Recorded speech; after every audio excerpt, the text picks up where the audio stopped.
Oh, and we're live. We're live apparently, Brian. At least we're alive. Yeah, well. We're alive, aren't we? So we're alive. What we do now is we just sit and wait. Yeah, we're actually 5 minutes early, so we can wait for the early adopters to come on and tell us if our sound is well, if they can hear everything we're saying.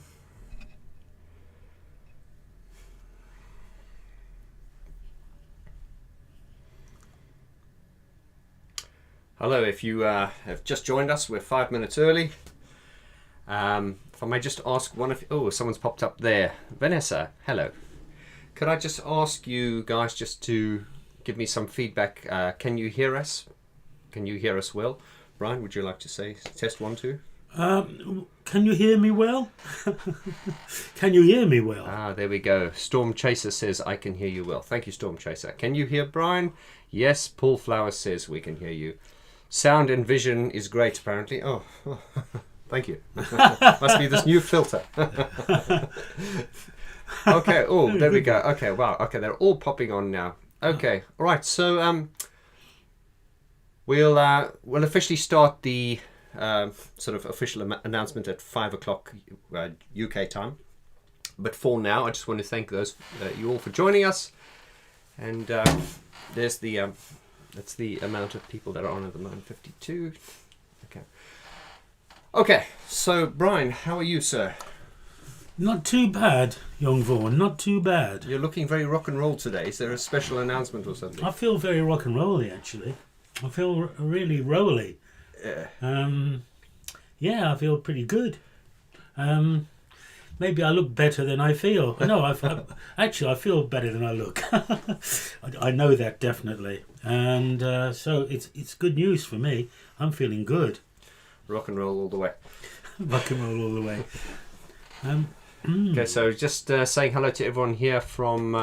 We've got people from all over the world. Thank you, Lloyd, Mr. Soldat. Hello to you, young Lloyd. Yes, he was at your event at our event in October. Oh, right. Yes. Michael, hello. Stanley, hi. Kenneth, hi. Jim, hi. Hi.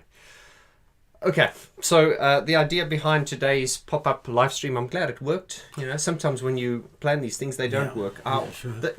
This is I've done live streams before that I've sort of planned.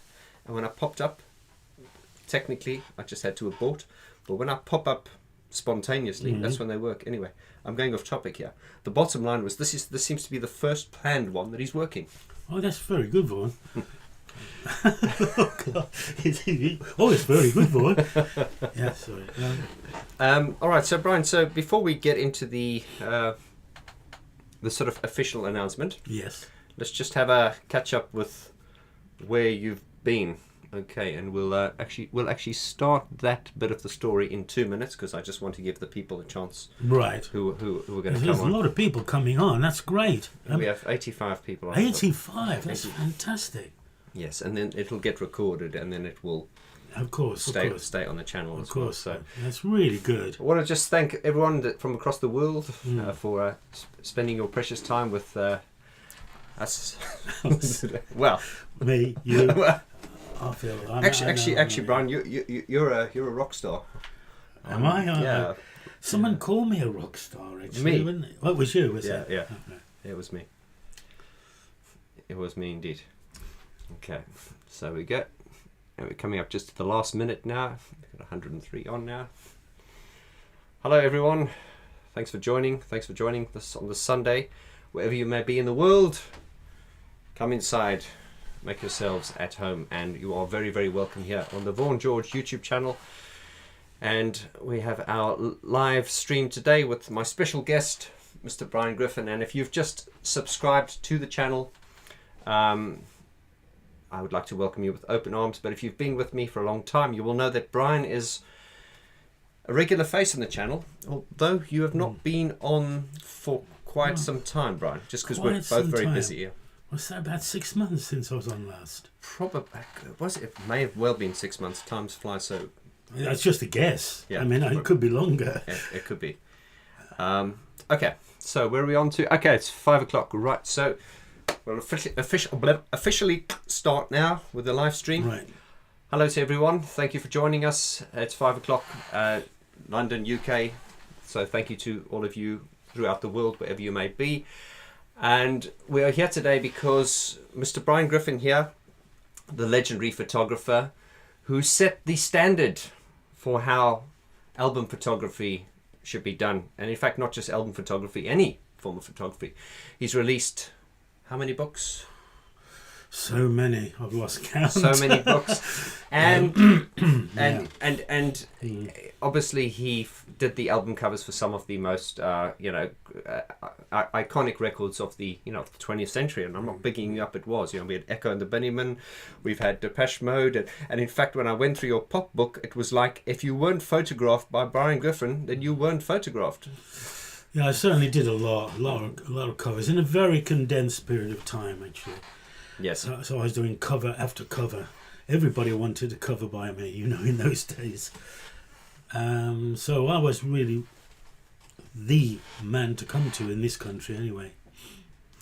Yes, and of course we've spoken about it a lot on this channel, Brian, how you did the iconic first five album covers for Depeche Mode. If you're new to the channel here, you may not know it, or I'm sure you do know it. If you're a Depeche Mode fan, you probably know everything about, Depeche Mode fans tend to be quite hardcore about details. And this is the man, Mr. Brian Griffin. He photographed the first five album covers: Speak and Spell, A Broken Frame, Construction Time Again, Some Great Reward, and Black Celebration, were all done by this great man here. And he also, some of you don't know this, we did a video special last year on Only When I Lose Myself, because a lot of people do not know that Brian actually did the music video for Only When I Lose Myself. I mean, it's very different from Anton's work, It should really stand out. Maybe it could have been someone else, but it's nothing like his work. I mean, he's a very good filmmaker. No, I'm not trying to be derogatory to Anton, but it's nothing like his work, is it? It was a very special. I'm going to talk about that in a minute, actually. Because that might invade on our topic. Exactly. We've called everybody here. Yeah. We'll keep the suspense going while we wait for everyone to join. But it's really funny, actually. I'm working with one of the other bands, the Echo and the Bunnymen, who I also did 4 album covers for at the beginning of the 80s, the end of the 70s as well. And working with Will Sargent, who's the guitarist, as you know. It's really lovely working with someone you haven't really spoken to for 40 years, but get on like a house on fire. And he's doing his second biography, his second volume, you should say, of his biography, really. Because his last one came out last year, actually, the first volume. And I've been dealing with Crocodiles, his album Crocodiles, which is the one with the woods, the forests, and also Even Up Here, which is the 4 guys on the beach in South Wales. Now, it's really good to look back. I find my memory, even working with Vaughn and working with anyone back then. I mean, you have to think it's like 40 years ago. I mean, and we'll talk about why I find it difficult further on in our conversation. We're trying to sort of give some context without spilling the beans for the special announcement. So where are we now? Okay, we're at time flies. It's only 3 minutes past 5, so we're time flies. That's 4 minutes have gone so quickly, haven't they? Yeah. So we have 177 people on the board. Once again, if you've just joined, welcome to the welcome to the live stream this Sunday. We're putting this live stream on today because there is some breaking news, some really, really exciting, and let's drop a little bit of a hint here, some exciting Depeche Mode news, which pertains and relates to Brian Griffin. But before we get on to that, Brian, we had our event on October the 17th. Yes, that was right. I remember the day. Yeah, it was such a great day, Vaughn. Yes. We had a great time just down the road here. The queues were around the bend, a bit like me actually, and it was packed, a packed full house, wasn't there? And everyone was so excited, so up, and so full of beans actually. It was wonderful to be there. It's quite funny. We've spoken about this before, Brian. There's this saying where they say familiarity breeds contempt, which is probably a harsh saying, probably not. But the point I'm trying to make is people, when they see you every day, they become familiar with you. Yeah. And the interesting thing is we have our local pub, which is down here. And you frequent it more often than I do, and of you course, reckon, Vaughn? and you have the workaholics, the alcoholics there. You have the regulars there, and they're all like, oh yeah, it's just Brian. Because people kind of get used to you, and it was great to do this event in the other local pub, and it was rocking because everyone just came in and people were like, what's the big deal? It's run by Basha. Basha's an extraordinary woman. If you ever come to one of our events, which I hope there'll be more, down the street here, it's run by a Polish family actually, and the lady's called Basha. She's an extraordinary woman, and she's got a whole exhibition of my work, which she's going to put in the pub very soon, apparently. She's a great personality and makes you feel so comfortable. You must come to one of Vaughn's events if he has another one down there. Well, actually, Brian, if I can just quickly segue into that, just before it's quite funny now that lockdown's over, thank God for that. When that started, I think we were talking about all types of events to do before lockdown, and of course lockdown started, and then all those plans went out the window. One of the plans we had was, and there was a lot of interest from the community as well, was to do because Brian and I are kind of lazy. That's what we don't like to move away from this area. And that's another thing. If you look at a lot of Brian's photography and stuff, you will see that a lot of it was done around your local Rotherhithe here, which is clever. You didn't need to move far. But the point I'm trying to make is, we were talking last year about putting on an event, more like a sort of like a walk or a tour. So what we do is some people come over here and we do a walk down Rotherhithe Street. We start off. It starts off in a pub, of course, and we walk off. It ends up in a pub. And basically, a little bit. If you guys watched that video I did about the People Are People photography photo shoot, if you haven't watched it, watch it. We were looking at doing something like that. So we'll all meet in the pub, and then Brian will be like the tour guide, and he'll walk down Rotherhithe, and he will show us, because it's changed a lot, show us his old studio, show us, talk about people you used to photograph, including Kate Bush and everyone. Yeah, right. So, Brian, if you're still up for that, I'm up for that. If you guys are up for that, let me know. I mean, that part of the street, I mean, this is my street, really, and what Vaughn's talking about, it ends up at the top there where I had my studio, and we'll talk about that with our announcement now. Whenever you want to announce it, Vaughn, I think you're the man. Well, I think let's announce it now. Right, okay, guys. So I'm pleased to announce that Brian Griffin, the legendary photographer, is about to release an official photography book regarding all the photos he did with Depeche Mode. I suppose if we recorded that, I could have said it better. Let me say it again. It's a Depeche Mode photography book. Basically, a book covering all the photos that Brian did with the band, with some photos you've never seen before, including some transparencies and negatives. Brian, do you want to elaborate on that? Yeah, well, let's talk about this area, really. It starts up the street where my studio was, which, if we do this plan, showing people around here, it starts where my studio was, right up the other side of this street. This street's a very long street, by the way. And, they came down there for Speak and Spell, that period. Obviously, Speak and Spell was done first, and then the band came to the studio down there, which will show people where it was. I just want to start this off, this talk. Now, I'd like to thank Simon Helm of Cold War Nightlife. Sorry, Simon. Cold War Nightlife, and because in the book, it's featured with an interview with Simon. Simon quizzed me about all those album covers, and it's the skeleton, like the bones that the flesh was put on.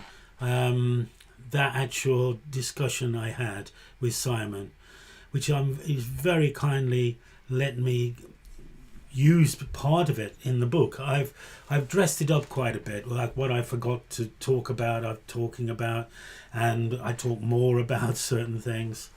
But it's all down to Simon Helm, and I'm going to say it because we hope. And then Daniel's going to come in. Daniel Miller is going to write the introduction. We hope, and he has said he will, and he's going to do the introduction for the book. And it's going to be rather an exploratory book in a way. It's going to delve in areas where it's like my book really, so I'm going to make it my book in the sense that can I say I divulge certain things, and can I say I really talk about like it was at that time and what really happened at that time, how the bands were.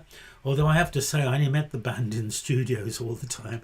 They never came out on any of the shoots. And so about the band, about Daniel, about the beginning of Daniel in me, and our journey through and how it ended and why it ended and what happened. So it's really a condensed book about life of Brian Griffin with Depeche Mode over that period photographically. And then at the end of the book we deal about Only When I Lose Myself, which is a really interesting part of the book. I've really enjoyed writing about that. And all the way through the book I talk about some of the talented people that have been part of it. Certainly at the very end, I mean, the cinematographer was a really top man on Only When I Lose Myself, Eric Edwards, who did work with River Phoenix and Keanu Reeves on My Own Private Idaho, and Roger Burton, who's a great stylist who worked on many famous movies, right the way back to the beginning when just me and the four members of the band in a lonely studio up in Rotherhithe Street. And then we move away from there, we go up on top of the mountains, we talk about the experience on top of there, and we cover just everything. The book is really a condensed piece of work, and I introduce people that were part of that journey, which I haven't introduced before, and some photographs of some of the people that worked on Depeche Mode. I wasn't the only one. I was a photographer, but there were other people who played major parts in that whole history, like the stylist Jackie Fry. I talk about her, who did Only When I Lose Myself. Sorry, when she did Some Great Reward, she did Broken Frame, she did Construction Time Again, and also Gareth, of course. Gareth is the engineer. I talk about him popping in, joining the meeting, going back into the studio, talking to Daniel. What that was like. What was the relationship like there? Was it a really constructive? Who did the hard work? Who did the walk the hard yards? Who really worked on Depeche Mode over that period? So it's really, I hope that the fans will really enjoy how comprehensive it is and how it enters all sorts of areas they'd never really thought of before. And also, Vaughn and I, we want to make it affordable for everyone. We're not going to go for these big fancy books that cost, can we say, a lot of money. We're going to make it affordable by all the fans, that all the fans can buy these. You mean it won't be as expensive as Anton's? It won't be anywhere like that. We're just kidding, Anton. We're just kidding. It's just me and Vaughn, and it's a really humble little book, and it's not a little book. It'll be about this sort of size, quite a nice size, but like that.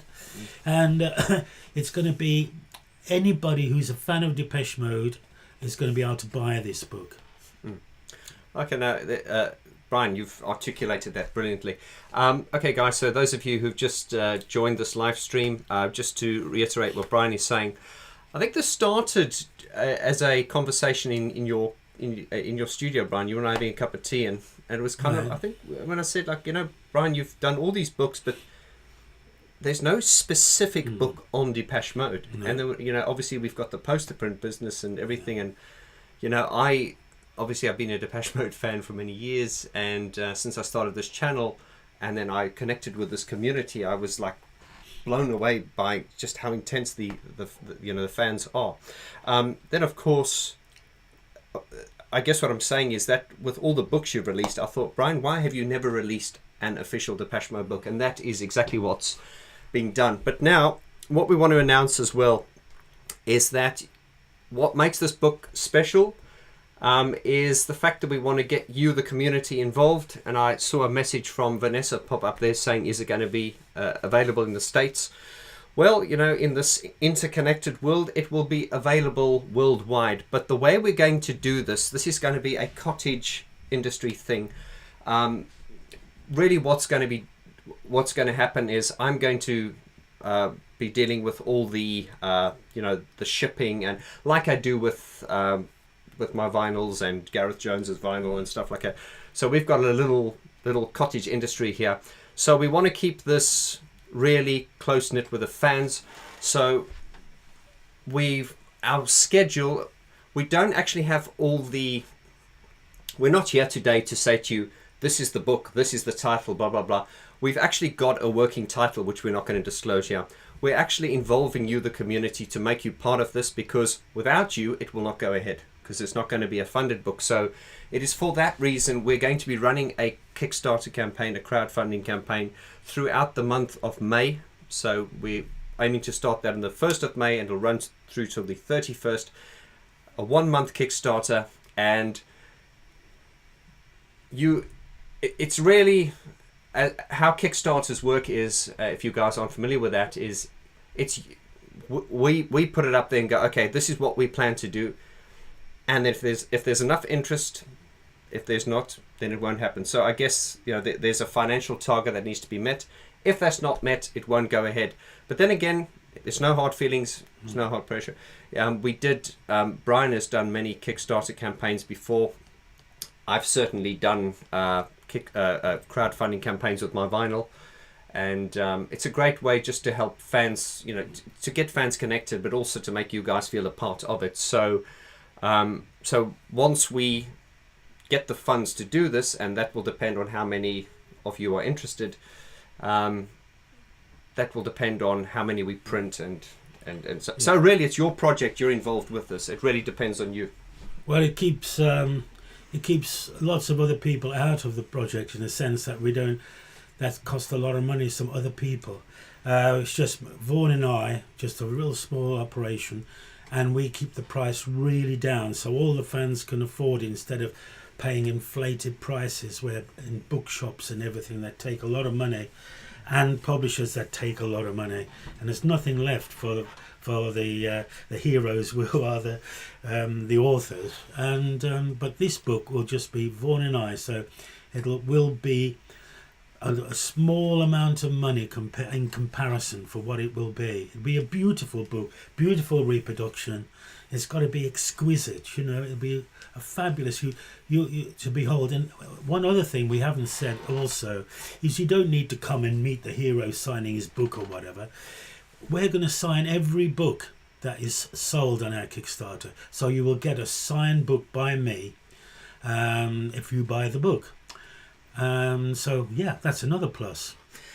Let's just some behind the scenes stuff, and once we start the Kickstarter campaign, we will update you with regular videos. And I just want to, I've often said this, I'm very blessed to have Brian as my neighbor. You know, sometimes we'll just pop over for a cup of tea, and I always wish I'm recording him, because every conversation is so fascinating. You know, we do chat bollocks sometimes, but you know, a lot of the time it's so many things you've done, and I'm trying not to lose my train of thought here. But oh yes, so when we spoke about this book, it started off as, I'm very much into that concept, and I used that on the when we did the poster print business. Is that for the masses, if you excuse the reference, and that is just to make it accessible and available to as many people as possible. So to summarize, it is a photographic Depeche Mode book covering all the photo albums, all the album covers that Brian did with the band. It will also have photos of the band, because Brian actually photographed the actual band in 1981 and 1982. It also goes on to talk a little about Only When I Lose Myself. But what's really going to blow your mind is when I was at Brian's studio, he got this box of negatives out, and I got fanboy. I got goose flesh as I was looking at the there are loads of so let's say for example you'll have the negatives of a broken frame and you can see the transparencies, and then there's an X next to the one that was used. They're like, that's the original one, but then there's like loads of other ones that you've never seen before. So the whole idea of this book is to photographically represent these to show these photos, like I guess you'd say a full unabridged book with everything, including photos you've never seen before, at a price which is going to be affordable to the masses. I feel that's so. So we'll take some comments here, Brian, if you want to elaborate on anything. Yeah, sure. I just want fire away. I just want to take some questions here. Analog Solutions. Hello, Tom.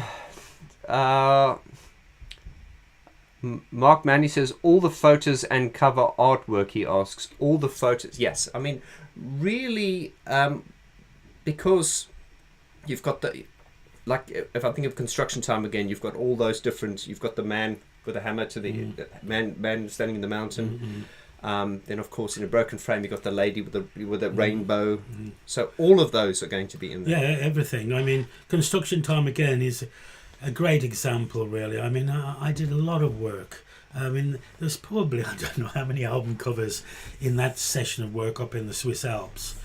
It was covered extensively, whilst, like, shall we say, the shot in the studio for Speak and Spell, or even at the very end, Black Celebration. There's nothing else apart from, well, there's a little bit for Speak and Spell, and nothing else for Black Celebration.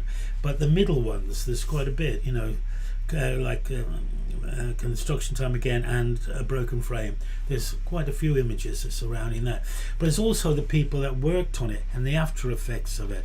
Like, as you know, A Broken Frame has become one of the most famous photographs on earth, I think it has. And I received a lot of acclaim, a lot of awards for that, as you probably know. And the people who dressed me up in the Albert Hall will be in the picture in my studio. There's little side issues. Portrait of Daniel Miller, they'll be in there. We venture out occasionally into other little areas that are totally relevant. And when I drove to Berlin when the wall came down in '89, and I stopped off because I used to smoke then. Got to go have a cigarette and go into the local, at the border of East and West Berlin, and seeing my cover of Depeche Mode, A Broken Frame on top of the Life magazine was one of the greatest thrills ever. There's lots of little side issues that I'll include in the book, which will make it a bit more interesting, because you have to remember that period. I mean, it was a job. I mean, the album covers were jobs. I had to get them right. I had to make them as powerful as I possibly could. I was essentially on my own, apart from assistants or apart from stylists or whatever. And it was a relatively, can we say, lonely existence, actually. But sorry, another. No, I'm just some other questions. And you're always so easy to. I don't like to use the word interview. You're always so nice to talk with, because you've always got so much to say, Brian, right. And it's all interesting, so that's fine. One of the questions was there, when is this going to be available? So just to recap, we're going to be running the crowdfunder over the month of May. When we get to the end of May, if we've reached target, it'll go ahead. If we don't reach target, it won't go ahead, and then it's no hard feelings. It just is.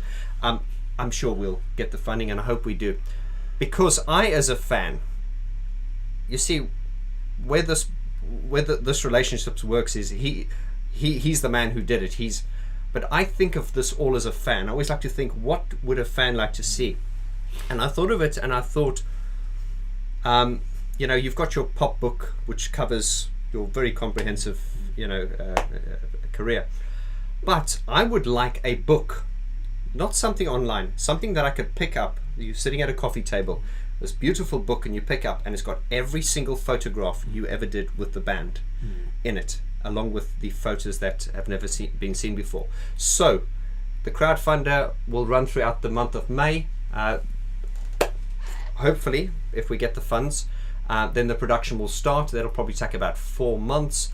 And then we're looking to release at the end of September, very latest the end of October. Sorry, the beginning of October. So it's it's crowdfunder for May, end of September release, or early October release. Brian, you happy with that? Oh yeah, definitely. Plenty of time for Christmas to get all the books out. Vaughn speedily packaging and sending them out. You're an expert at it, Vaughn. You've done it for 4 years now or something. I'm an expert.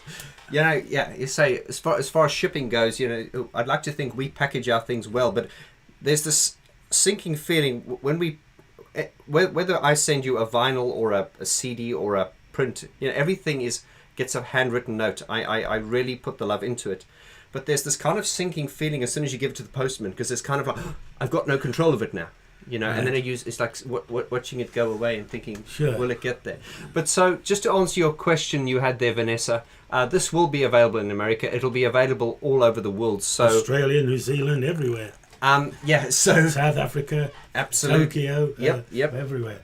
Just like our poster print business, everything's, you know, it's all over the world. So we just need to, obviously, the stuff needs to get shipped. So we're going to try and keep the cost down. Just make this. I want as many fans to have this as possible, just to make it really accessible. I want it to be, can we say, not almost like encapsulates my Depeche Mode, really. Yes. It's Brian Griffin, Depeche Mode, boom. That's the thing. The book. Exactly. And it's like, if you think of it, if you look on my channel and you type in, you know, Vaughn George, Brian Griffin, you will see a lot of videos of Brian and I, and then you know, you can go online and you can find, Brian is everywhere. But, as Brian said, I just wanted a book that encapsulates everything that Brian did with Depeche Mode. I must say, one of the sort of disappointing things as a fan is the fact that you never actually got to photograph the band that much. I mean, you photographed them in the early days, and you certainly said, Brian, that when you were doing the album covers, the band were never around. You were mainly dealing with Daniel. Yeah. And then, of course, by the time Anton came on, and they were a bit more mature. He got to photograph them. So what I, as a fan, would love to see, I would have loved to see you get more of an opportunity to actually photograph the band more. That would have been something interesting. Yeah, I mean, yes, maybe it would have been. I'm certainly a lot better now than I was back then of photographing groups of people. I wasn't very good. I mean, some people think I was really good in the 80s, but I don't think I was. I think I've got really good at it in the last 10 years, 10, 15 years. Now would have been the time to do it ideally with them, really. Whilst back then, maybe I was just lucky at times. But on the other hand, maybe I wasn't. Maybe I was quite good. Well, you make your own luck, Brian. Yeah, you Brian, make your own luck. Through hard work and stuff. But yeah, I mean, it'll always be debatable, won't it? It'll always be a debate. It always. Could he have done it better than Anton? I don't know. Anton was very good. Anton is very good. I don't want to blow smoke up my own bottom by any stretch of the imagination. Of course, I could be quite good as well. And as Brian's mentioned, we have contacted Daniel Miller and asked him if he would so kindly write, a foreword. He has agreed, which I think we had to. He needs to find a slot because I think he's one of the busiest men on the planet. Okay, guys, let's just take a few questions. If you've got any questions you want to ask, I think we've pretty much covered everything. It is a full unabridged Depeche Mode photography book by Brian Griffin. All the photos that Brian has taken of Depeche Mode throughout his career, including some of the a write-up on the Only When I Lose Myself music video. If you've got any questions, you guys are asking for the link. Some of you are asking for the link. Once again, guys, we're not here today to announce everything in Technicolor perfection. We're basically just here to tell you, you're the first to hear this. We are thinking of releasing this book. We would love you to come on board and help us make this happen. So the crowdfunder will start on May. It will run throughout May. At the end of May, if we reach our target, the book will go into production and it will be available at the end of September if all things run smoothly. There's a question here, no publisher wanting to print the book. Well, the thing is, and there may be, and I don't want to sort of, we're thinking on our feet here, so I'm going to be deliberately diplomatic about what I'm saying, and feel free to jump in at any point, Brian. This kind of like when Brian first came onto the channel and we started the poster print business, it was a really I like that cottage industry vibe. Every person gets a handwritten note, and that is what I'm trying to keep here. Now, certainly for the crowdfunder, that will be the case. Let's say 750 of you buy a book, and we have to. There's a lot of posting. But if a publisher wants to come on at but if a publisher wants to come on at a later stage, then that's a different conversation. This is something separate, and what I'm saying to you now is you will always be the ones that made this happen, so you would be the early adopters of this. So I hope that answers your question. Can we do a book release and join Christmas drinks? James Ronnie. Yes, brother. Yeah, Brian actually mentioned something about every book will be signed. And that is the idea, but certainly I would like to do a book signing here in London. But of course, if he signed it already, but I don't know. That's up to Brian to decide. But it would be we'd love to meet. We'll do it down at Basher's Pub if we did it. Yeah. For any odds and ends to sign. Yeah. I think. I mean, as Vaughn touched on, just touched on, the fact is that it's me and Vaughn. The book that comes in the post is from me and Vaughn. We've handled it. I've signed it. He's packaged it. It's for you. I mean, it's so personalised. If we were to give it to a publisher, it would just go in a box, get sent to a bookshop somewhere on the planet, never see the daylight of me or Vaughn. Nothing. It's so cold in comparison. This is the best way to do an intimate book that we feel. The personal touch, guys. If you want to got any questions, just keep them coming. We'll just answer a few. What's the plan for format, i.e. deluxe hardback? How many pages? Okay, now that's a great question, Scott. What's the plan for format, deluxe hardback? Okay, it's definitely going to be a hardback. So far as the size is concerned, probably about 25, and then a 27 high, 25 across centimeters. Yeah, 27 high and 25. Anton's is inches. Yeah. No. Yeah. So we had to. It's quite a nice size. I mean, it's like how long's a piece of string? I mean, and certainly Brian's UK printer, who does all the printing of our poster prints. He's very, very good, and the problem with him is he can do anything. So he gives you so many options. So we really need to. And we're still going to be doing a lot of research into it, but this is why we are doing this with you guys, because I'm really opening up the channels of communication for you to tell us what would you like to see. I would love to get as many. We would love to get as many. Very good idea, Vaughn. Many good ideas, because at the end of the day, I can't sit here and say, or we can't sit here and say, this is something for you, the community, and then us dictate what it's going to look like. So this is really your chance. Even before we launch the crowdfunding, to get involved and tell us, what would you like to see? Because I can guarantee you, we've done a lot of research into this so far, and we've done a lot of groundwork, but I'm sure there will be a comment that someone says, we'll be like, hell, we never thought of that. That's a great idea. Yeah, I mean, I tend to do books, if I can, that will fit into a domestic bookshelf. You can go home and fit in a bookshelf. Whilst if we do a really big book, then you've got to lie it flat somewhere. We haven't all got coffee tables, have we? But it's also, you get these lovely big elaborate. We did go, Scott, just to, I don't want to go too long-winded, but we did initially, because I always have these great ideas, and then you've got to, a little bit like Martin Gore. He comes up with a dream, and then Alan goes, no, this is how you got to make it work. Calm down, son. That's kind of like. So I had these ideas of 1, 2, 3 designs, this, and then a deluxe, and then we just thought that for ease of use, we just want to do one design.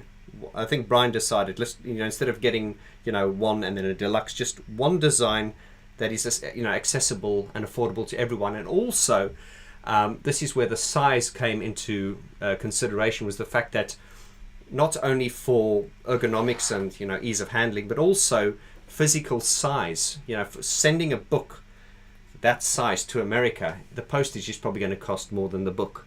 So, we have to, all these things, but we have a great team here. We've got one of the best printers in the world, so, outstanding binders. And we're just coming to you guys now to tell us, see yourself as a shareholder in this, because you're going to help us decide, a lot of your feedback will help will dictate in which direction we go. Is that fair to say, Brian? Okay, I'm going to take some more questions here. Peter says, is it difficult to get colours right in print nowadays?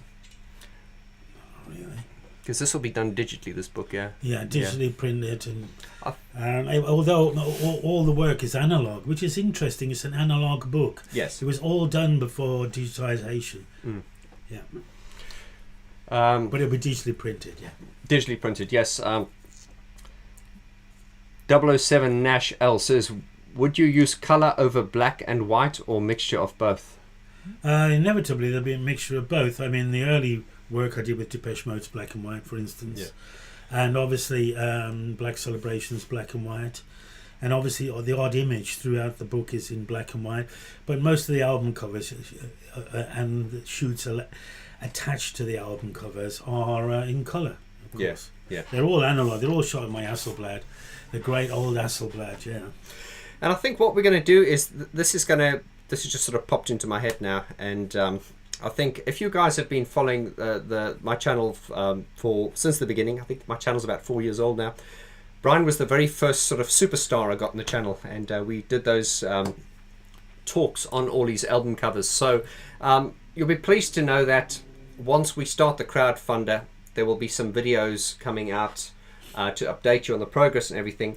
And the great thing about that is we will film as much footage as what we can, and that way I'm sure, you know, just when I see Brian virtually every day, and just when I thought I'd heard everything about Depeche Mode, I haven't, because there's still stuff I haven't heard. So I guess what I'm saying is once we release these videos as part of the crowdfunding series, you inevitably will hear more information and lots of nuggets in the vaults of the Griffin head. Yeah. Let's see what else we've got there. Rob Rom, brother, how are you? Good. Young Rob. Rob Rom, yeah, Rob Rom, Depeche Mode Global, he's on. Hi, Rob. He says, yes, we could do that. Thank you, Rob. Jonathan McCarley says, is it a serious question, though, guys? Can you elaborate on whether Brian and his workers' photography influenced Depeche Mode from construction time again onwards?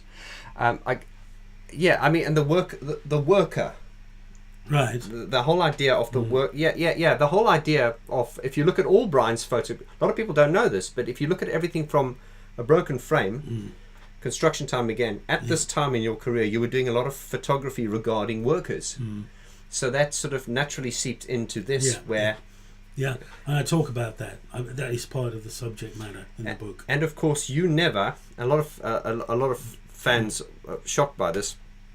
You were given free rein. Oh yeah, no one was ever around, and I don't think they thought they ought to be around. I was given free rein. Thank God I was as well, because. Can we say the people that were peripherally, is that the right word? Peripheral? People. Peripheral. Peripheral people. I'm glad they didn't get too close and start to dictate too much. Yeah. Because it would have been awful if they'd have done it. If they'd have been around and dictated. Eventually, they came in to a certain extent towards the very, very end, and it started to become a little bit boring, really. Anyway, that's another subject. Yeah. Well, here's an interesting question here, and this is a question from Vipreds. It's obviously a nickname.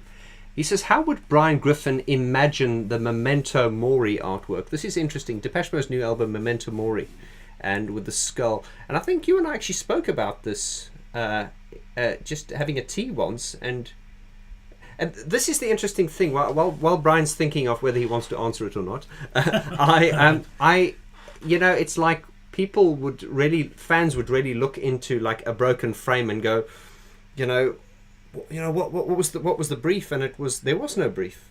You just decided, I'm going to, and as Brian has said, as he will elaborate in the book, the band themselves, I mean, they were young. They were like in their early 20s.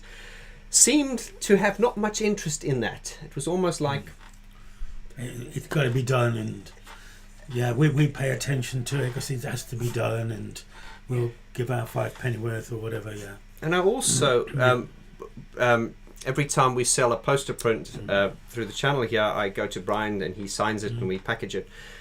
And we were signing some the other day, and while Brian was signing them, I said to Brian, did it ever occur to you, and it obviously didn't, 40 years ago when you did this album cover, that would you ever think that 40 years later it would be such a big deal? Never. I talk about that as well in the book. No, I never thought it was that. I mean, I was really excited about doing it because it helped me to promote myself. You know, there are very few methods to promote yourself in photography. And the album cover was a great way. You know, it was in every record shop in the world. Posters of your work and album covers all over the front windows of shops. Yeah. It was a wonderful way to get more work. And I did get more work, tons and tons of it, because of how much effort. And maybe it was due to my talent, I think, maybe. Well, Brian, I mean, you said earlier on, like, you weren't that good when you were younger. I mean, yeah. This, and I've often said this, it's the most talented that are always the most modest, you know what I mean? So you could be a bit more rock and roll than that, Brian. Okay, see if any more questions here behind. Torres says, are there any behind the scenes pictures if possible? Now, if you guys go to vaughngeorge.com, and there's a section there with Brian Griffin prints, you can just click and look at the images. I think we've got about 19 images on there. And a lot of those images are, there are some that haven't been seen before. There's certainly the one which is the behind the scenes photo at the Round Oaks Steelworks. You must remember that back in those days, it wasn't like, this is obvious, everyone has a phone and snap, snap, snap. Those days, everything counts. That's terrible. Everything had to count because everything was on film.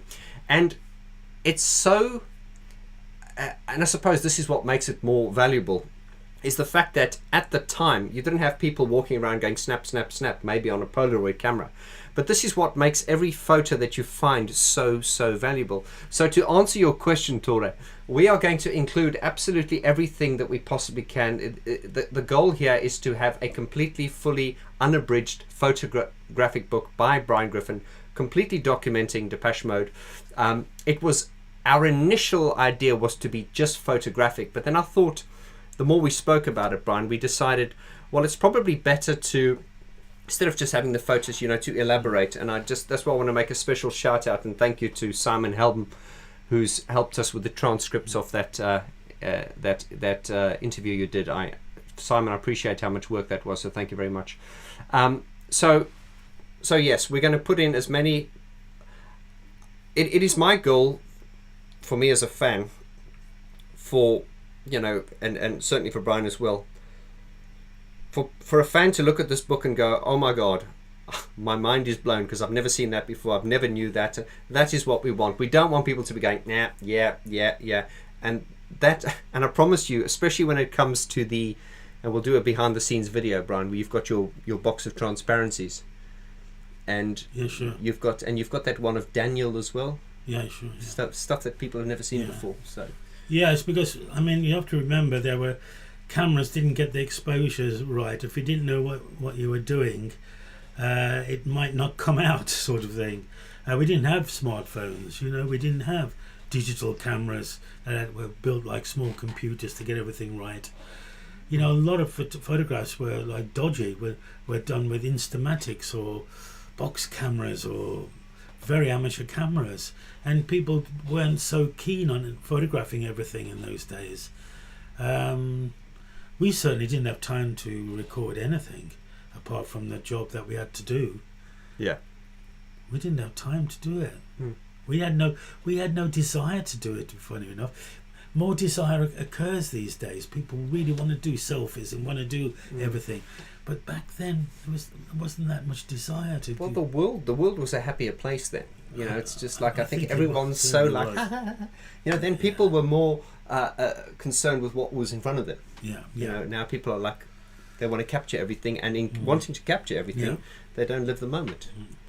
So let's just take a few more questions there. Nicholas, this could be a long answer, but Brian, if you want to just do a quick fire on some of the photographers you admire. Besides yourself. I only like myself. I think everyone else is crap. No, I mean, I don't admire anybody really, any other photographers. I can't really comment because I don't want to comment badly, and I don't want to say horrible things because I don't like something, and I'm insignificant really. I mean, my inspirations come from the dim, distant past. Really, they come from early part of this century and the latter part of the last century. Sorry, early part of the 19th century and latter part of the 18th century. Those were my photographers, really, most of them. Some of my friends are really brilliant photographers. I mean, I went to college with Martin Parr. He was my mate, he was my best mate at college. He's a very good photographer, or was a very good photographer. There are the occasional great ones around, but they're very far. There's very few really good photographers in the world. Photography's not a thing that is easy to do. There's probably only about 10 at the most in the world are any good at photography, really good, like geniuses. It's a very difficult thing to do, photography, very difficult, but very easy to basically do, but very difficult to do something different from anything else that's done at that moment in time. Thank you, Brian. There's a question from my friend Tom. Hello, Tom. Analog Solutions. What did Brian think of the band at the time? Was it just another job, or did he see anything special in them? No, I didn't see anything special. It was just another job. I have to be honest. No, and that's... I say this in the book. I'm totally honest in the book about it. I mean, they're very nice guys. They were very nice men. I was very welcomed to work with them, and Daniel was very welcoming. And I saw it as another job, another opportunity to take some good photographs. I was excited because I could achieve something from it, because I was given free creative control, which was very brave of Daniel and the band, at that time, I thought. I'll say I did an interview with Daniel recently, and I said to him, I think one of the reasons why his bands did so well was not only because he chose the right bands, but he gave them. I think with Daniel, he knows how to give people. He allows them to fail. He's not too controlling, and I think that's important when you're working with artists. You need to let them find their way. Here's a question from Rob Rom, our brother from Depeche Mode Global. He says, are there plans for multiple levels of Kickstarter options, or just an option for the book? What is the target of the goal? Really what... So just to repeat myself on that, Rob, with a bit more detail. Initially, I wanted 3 different designs, but Brian, through a lot of wisdom and a lot of experience, decided that we're going to just go on one design, and I think that's going to be a lot easier. So far as the Kickstarter is concerned, there will be different tiers. So there'll be like what we're planning. Once again, nothing set in stone. The first tier will be just the book. The next tier will be a book with some of the postcards. There will also be a book with some of the poster prints, the ones which we sell on the Vaughn George channel. And then there'll be tiers where you have like more prints and other goodies. So we want to keep it as simple as possible. I don't want to make it too elaborate. I want it to be really straightforward and focused, with the main goal being that we can reach the target and as many of and hopefully as many of you can get a copy of this. So I'm confident we'll be able to raise the funds. So far as you ask what's the target, once again, that's very difficult to say, and that really depends on how many people bid or not bid, how many people pledge. So I can't say any more than that, Rob, my friend. Right, Peter, he says there'll be different tiers. Okay. He spelled tears as in tears, but the guys, there'll probably be a lot of tears when I've got to do all the the packaging and stuff. There we go. And then I think Seb Music Archives has asked the same question. I think, could you tell us more about the different versions of the Kickstarter project deluxe? Yeah, and that's really just as I said earlier, it's just going to be one book, one design. I think we did should we tell them? We did. We were toying with this idea. I think. Well, we'll just tell them this. Was to have the same book but with 5 different covers, and each cover representing one of the album covers. So you'd have, in other words, you'd have one with Speak and Spell, you'd have one with Construction Time Again, Black Celebration, Some Great Reward. So it's exactly the same book, it's just that all have different covers. But we just thought, we got quite excited about that, but then as we sort of got our logistical heads on it, I think it was Brian that just, through his experience, decided that could potentially be a little bit of a nightmare. You know, just because if someone's going to order all 5 books, it's going to be, the postage alone is going to bankrupt them. So pros and cons. Oh yeah, Tears for Fears. Okay, well that's it really, guys. That's we just wanted to say, so thanks for joining us on the live stream today. So that's it, to summarize: an official, fully unabridged photographic book, Brian Griffin, covering all his Depeche Mode photography from the beginning to everything he's done, including details on the, with text and stories attached. Text and stories and some whatever you can remember, Brian. Yeah. Okay, guys. So keep all the information will come to you. I haven't released many videos lately on my channel. I've just been very busy, but there's busy doing a lot of groundwork for a lot of great stuff, which you're going to really be, which hopefully you're really going to enjoy. I don't like to always assume they're going to enjoy it, but lots of good stuff coming. Thank you for joining us on the live stream. We wish you lots of love to you all over the world. All over the world. And all the information will be coming to you really soon. So take care of yourselves. Lots of love. Adios.